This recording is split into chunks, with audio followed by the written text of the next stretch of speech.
For nearly a decade, the Ellen DeGeneres Show was daytime royalty. Smiles, surprises, dancing, especially from Stephen "tWitch" Boss, the beloved DJ who rose to executive producer. Millions tuned in to see his light, but behind the laughter, something else was happening. Something the cameras never showed. I worked on that set.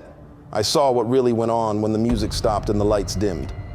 Ellen's smile wasn't just fake, it was hiding something. And the closer Twitch got to exposing her, the darker things became. His death was ruled a suicide. But I know what I saw. And if you keep listening, you'll understand why I left the industry. And why I've never watched that show the same way since. Because once you see her eyes go black, there's no one seeing it.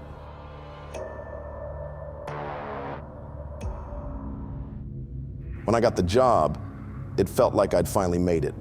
After years of editing sizzle reels for failed pilots and doing freelance audio cleanup for shady YouTubers, I landed a spot on the Ellen DeGeneres Show. Not some temp gig or assistant's assistant. I was hired onto the post-production crew full-time. It felt like winning a golden ticket to something sacred. Everyone told me how lucky I was. My mom cried on the phone. My friends joked about getting VIP passes. Even I started believing the myth that this show was some beacon of light in a cynical industry. And Ellen, well, Ellen was a household god. Kind, funny, safe. But almost immediately, something felt off. It wasn't anything obvious. No red flags, just little moments. Micro glitches in the experience. I noticed it the first week while walking the hallways between segments. I'd pass the framed photos of celebrity guests and feel like the eyes in the pictures followed me. Not metaphorically, actually followed me. I thought I was being paranoid, maybe just overwhelmed, but it kept happening. Sometimes I'd be alone in the sound booth and feel pressure on my chest, like someone was leaning on it, watching me breathe. I'd turn around, heart in my throat, but no one was there. There were no footsteps, no shadows, just an invisible gaze that made my spine seize up. I started calling it the glass, like something between me and the rest of the world had thickened. I could still do my job, audio routing, file syncing, mastering applause tracks, but there was always this pressure, like the studio was aware, and then there was Twitch. I didn't know him personally, not at first, but he was the only one who seemed to cut through the static. You could feel his energy from across the lot. When he danced, it wasn't for the cameras, it was like he had to. Like movement was the only way to stay sane in that building. He always made eye contact with the tech crew, called us family, made jokes even when Ellen didn't laugh. That's what made it harder to watch him change. It was subtle at first. Twitch started showing up earlier than anyone. He'd pace around backstage, checking over every light fixture and mic placement, even the ones that weren't his responsibility. He kept his phone in his hand constantly, like he was waiting for something urgent, or maybe trying to record something. One day, I passed him in the hallway and offered a quick morning. He looked at me, but not at me, through me. His smile flickered, strained like it was holding back something heavy. Then he nodded once, said, "Keep your head down," and walked away. That was the day I started noticing the cameras. Not our cameras, the big rigs we used for shooting, but smaller ones. Hidden, duct taped behind vents or peeking out of potted plants. The angles didn't make sense. They weren't positioned for the audience. They were facing us, the crew, the dancers, Twitch. And always, the hallways felt wrong. It was like someone had taken the original studio and shifted it slightly, just enough to make you question your memory. Doors where there weren't doors before. Mirrors that didn't show your reflection until you were right in front of them. I stopped using the bathrooms near Ellen's dressing room. Too many times I swore I heard someone whispering my name inside when no one else was around. At first, I chalked it up to stress, high-pressure environment, Hollywood nerves. But something darker began forming under the surface, especially whenever Ellen entered the room. She'd glide in like nothing could touch her. Always perfect posture, always smiling too wide. And yet every time she passed, the temperature dropped. just a little. Enough to notice, enough to feel. Her presence sucked the warmth out of the air. You couldn't look directly at her for too long or you'd start to feel dizzy. Not in an I'm starstruck way, more like staring into a light that wasn't meant for human eyes. One of the interns threw up after Ellen patted her on the shoulder and whispered something we couldn't hear. She never came back after that. We joked about it, called it Ellenitis, said it was just nerves. But deep down, we all felt it. And the feeling was growing stronger, especially around Twitch. Sometimes after a taping, I'd see him sitting alone on the edge of the stage, staring into the rafters like he was listening to something we couldn't hear.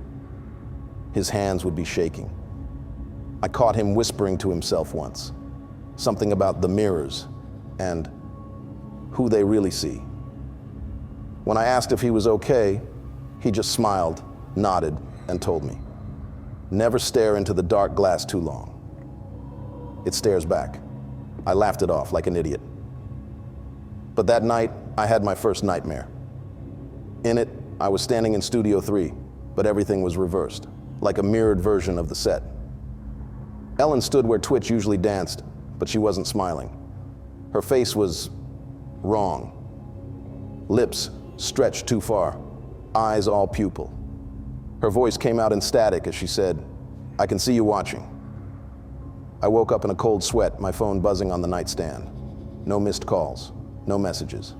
Just a black screen with a single notification. File received, control, 02 final.move. I hadn't downloaded anything, I hadn't opened anything, but the file was there, waiting. I don't know why. Maybe I was scared. Maybe something in me already knew that once I saw what was inside, I wouldn't be able to unsee it. But it just sat there, in the center of my desktop, like a wound that refused to close. I tried to delete it. Twice. Each time, the folder it was in would vanish, then reappear, exactly where I left it. Same timestamp, same name. Control 02. Final.move, like it was waiting for the right moment, or like it was watching me back. Something shifted after that night. Twitch stopped dancing during breaks. He became quieter, more internal, like his soul was retreating behind his eyes.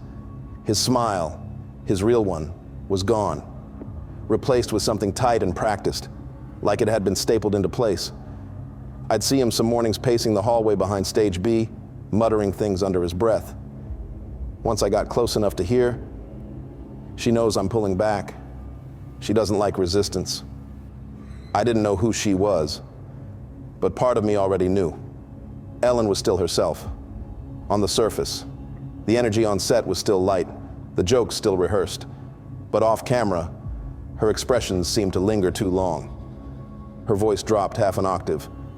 When she laughed, it never touched her eyes, and she always seemed to be watching Twitch, from doorways, from behind crew members, from her office window, not looking at him, watching him.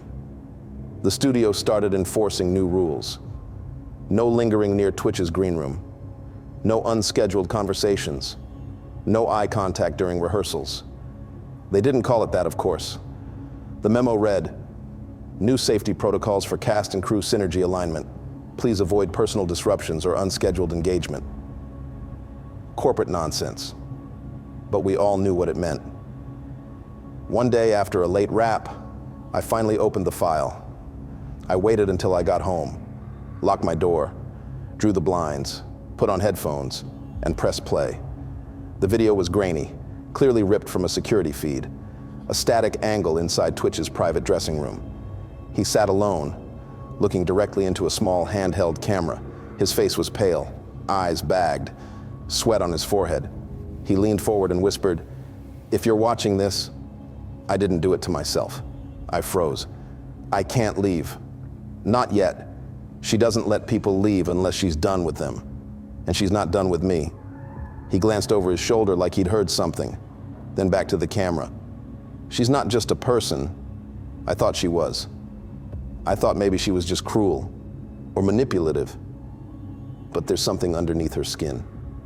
Something that feeds. She needs obedience. It's like a hunger." He pulled out a torn piece of paper, burnt at the edges, and held it up to the lens. This is her real name. But the frame glitched, skipped, the paper blurred, pixels scrambled. When the video resumed, Twitch was crying. Please don't trust the smile, it's just a mask. I thought I could hold on. I thought maybe dancing would keep her out of my head. But I hear her now, even in silence. A sudden bang, loud and jarring, cut the footage. The screen went black. Then one final frame flashed for half a second. Static image, a warped version of Ellen's face, mirrored, stretched, her eyes fully black. Caption, say nothing. The next morning I walked into the editing bay and found my chair had been moved, only by a few inches. But I hadn't touched it. No one else had access. On my keyboard was a sticky note I hadn't written. Curiosity kills careers. From that point on, Ellen changed toward me. She stopped pretending I didn't exist. Instead, she greeted me every day, always by name, always with a smile that didn't quite reach her mouth. Once, she touched my shoulder and leaned in close enough that I could smell peppermint and something else, something like wet paper and burnt sugar. She whispered, "You're very observant." That night, I unplugged my home Wi-Fi, taped over my phone's camera, and slept in my car. I couldn't explain it, but I knew something was watching me now. Not just Ellen, something through her or behind her. The feeling I used to have, being watched, it was no longer subtle. It was everywhere. In mirrors, in the shine of my phone screen, in the silence between breaths.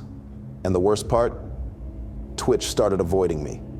He wouldn't look me in the eye anymore, wouldn't even speak, as if my presence alone put him in danger.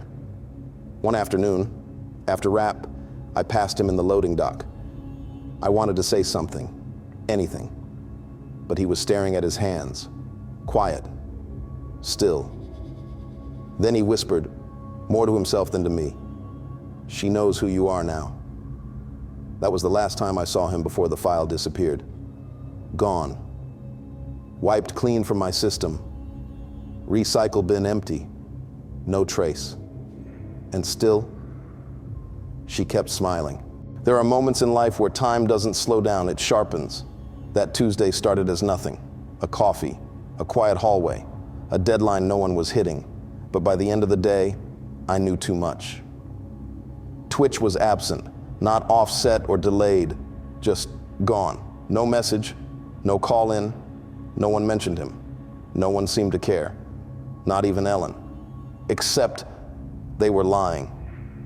I could see it in the glances, the silence in the break room, the fact that his name was suddenly scrubbed from the production logs. A man who danced his soul into that show for 8 years, deleted in less than a day. But they missed something. I was combing through archived B-roll from the previous week, organizing digital assets to prep a tribute montage Ellen had requested. I clicked open a mislabeled folder inside our cloud dump. It shouldn't have even been visible. It was time-stamped 3 days in the future. Folder, DNR final export. Subfolder, T, file, the feed.move. When I opened it, I didn't recognize the angle. The footage was raw, handheld. Twitch was in a dim hallway, ours, but not ours, lit differently, shot through what looked like a wide-angle lens. He wasn't performing.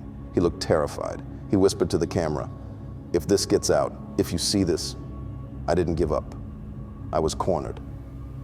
They're watching from inside the system now. That's how she moves, through signal, through frequency. You think she's one person, but she's not.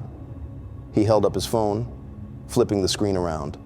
It showed a waveform, a high-frequency tone, like a whistle, but layered with voices underneath. The captions read, "You are mine." Then Twitch said something I'll never forget. She told me, control isn't about fear, it's about worship, and I stopped believing. I barely breathed. My hands hovered over the keyboard.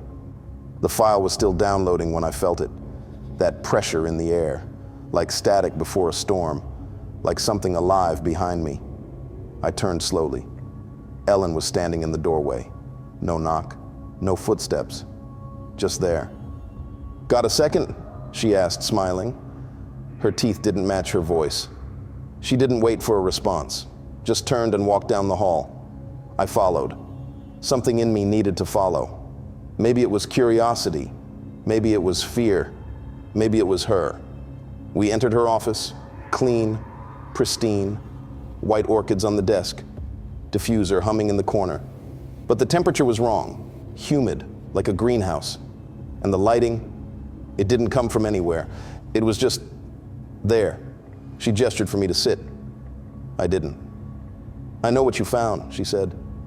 Her tone was calm, but something pulled at the edges of my vision, like the walls were breathing.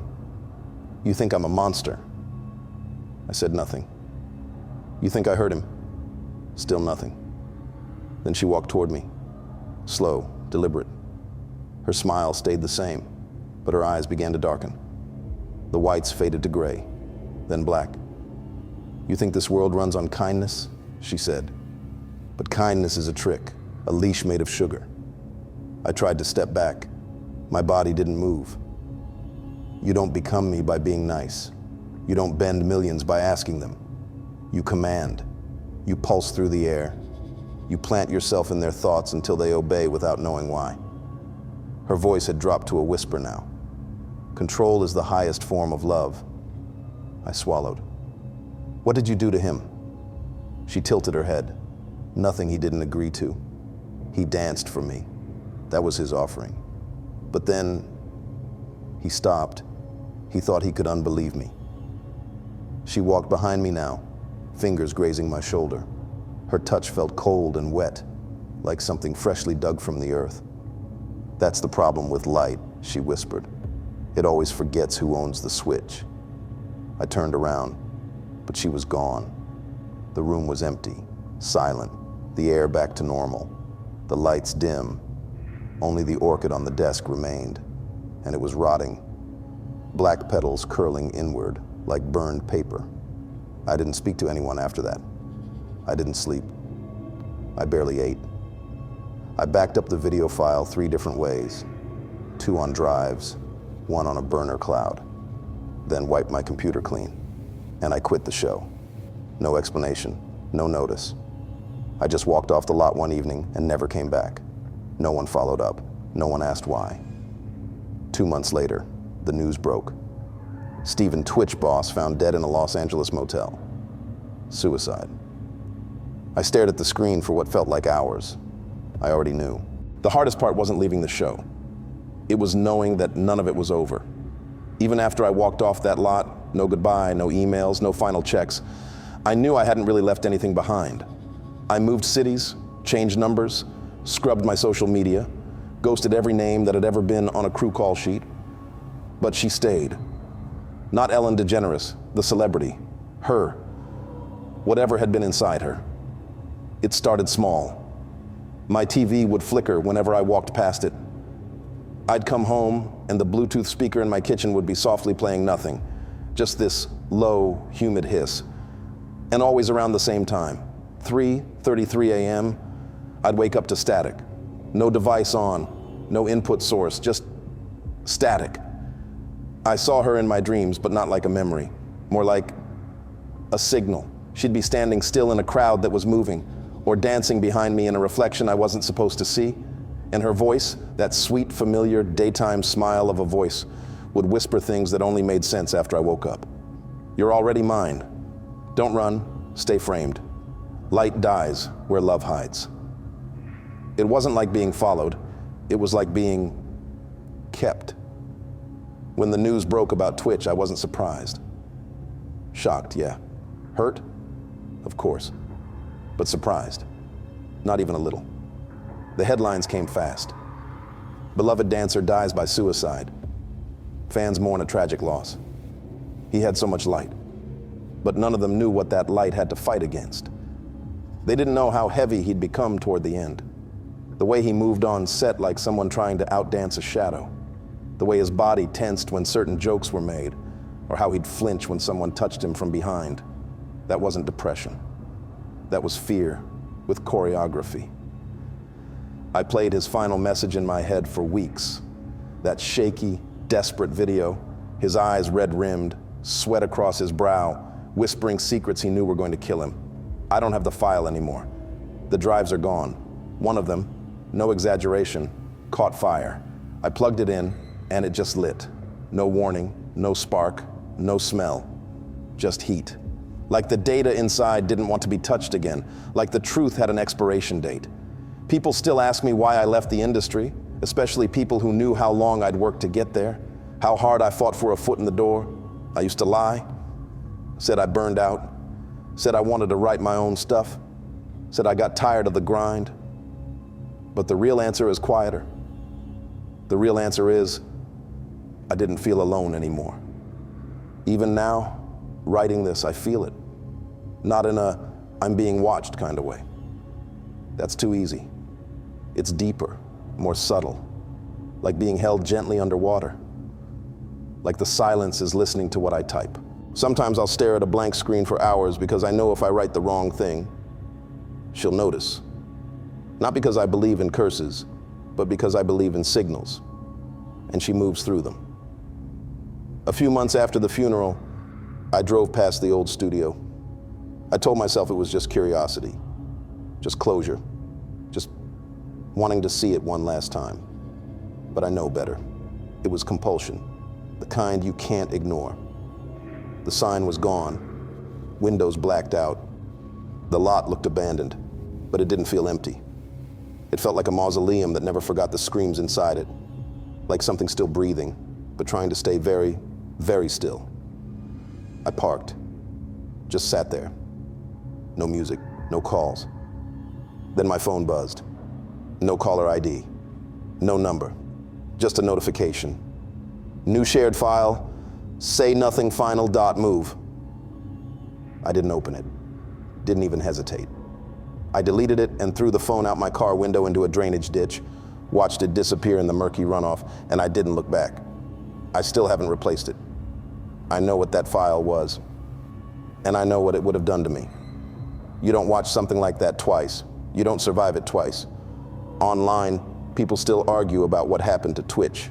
Some say he was overworked, others hint at industry abuse. A few get closer than they should. You can tell by the way their comments disappear after a few days, but none of them were there that night. None of them watched Ellen DeGeneres' eyes go black in a room with no lights. None of them felt their own voice disappear in their throat while she smiled inches away. None of them know the smell of peppermint and wet paper. None of them understand what it means when someone whispers to your bones. I don't watch her reruns anymore. Can't even keep the volume up when one autoplays. But every once in a while, some random clip will flash through a feed. Some old dance number, some stage prank, and I'll see her face. Bright, harmless, beloved. And I'll hear her again. Control is the highest form of love. I try not to think about what she meant, but sometimes I wonder if she needed tWitch, if she reached through frequencies, if she could move through reflections and files and feelings. What else does she still own? What else is still obeying her? And if you're reading this, what made you stop and click? If you made it this far, thank you for listening. I didn't tell this story to go viral. I told it because someone had to. Because too many people still believe what they saw on screen was real. But the truth? That smile hid something ancient. And what happened to tWitch wasn't just tragedy, it was a warning. There are more stories like this, more people who got too close, more whispers behind the scenes. So if you felt something while listening, somewhere in your chest, your gut, your spine, don't ignore it. Like this video, subscribe for more. And whatever you do, don't look too long into the dark glass. You never know who's looking back.